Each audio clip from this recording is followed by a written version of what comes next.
What does Portland mean to you, and what's it mean, going back to the playoffs?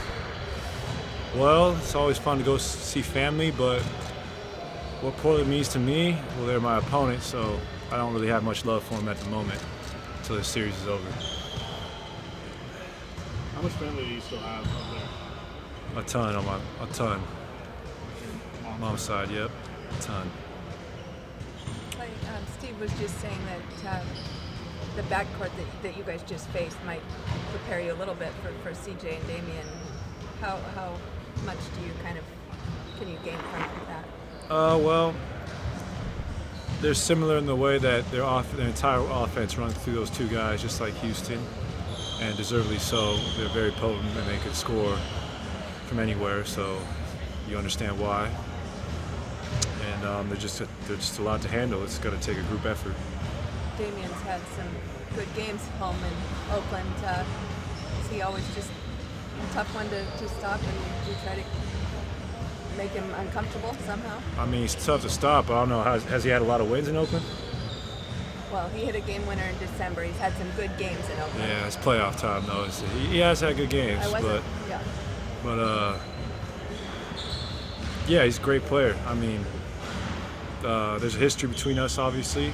The franchises, we've seen them a lot in the last 5 years, and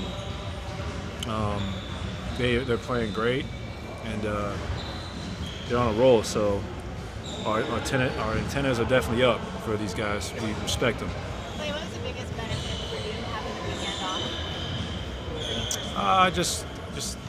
Just a couple days to relax during the playoffs. It's very nerve-wracking, so just to have a couple days to be able to get away from the game is always nice. It does a lot for the mind. Are the Blazers different or tougher than they were 2 years ago when you faced them in the playoffs?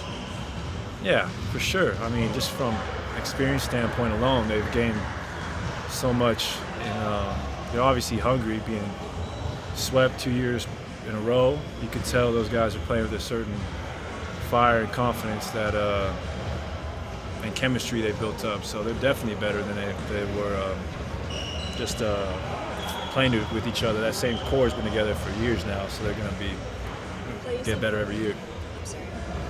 Just like rest is really good for the mind. You also mentioned visualization and meditation after the last game. Are those things that are new to your toolbox to get ready for games? Yeah, I say last year or two. You try to, the mind's so powerful, and just try to train the mind to deal with adversity and situations that are unpleasant, but make you better in the long run. That's what I try to do. Who's coached you through some of that stuff? Like, is there a program that you use? No, just a lot of reading on the internet and learning from Coach Kerr. I mean, learned from Tony Robbins too. It was cool talking to him last year. He had a great outlook on things. And just from veteran players, David West taught me a lot about that side of the game, the mental part. And yeah, those guys I mentioned.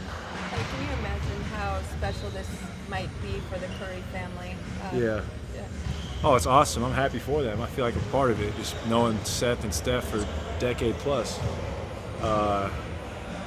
It's a split household. I wonder who they're going to root for, but it's a win-win situation for them. It's pretty incredible. Has CJ McCollum taken his game to a new level recently, or has he been at this level for a while? He's been doing this for years now.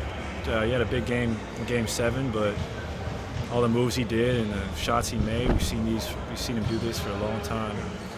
And he's just obviously more consistent because of his experience, but him and Dame are very dynamic and makes it tough on all of us. When you meditate, is it something you do in the mornings when you first get up, or is it? I try to do it the night before a game.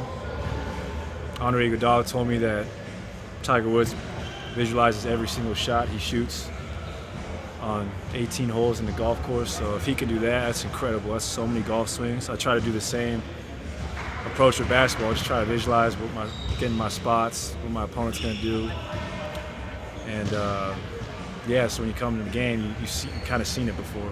Do you listen to anything when you do that, like music or? I try to put on classical Pandora or some nature sounds. I can't listen to like rap or hip hop while I do it, because then I just get distracted.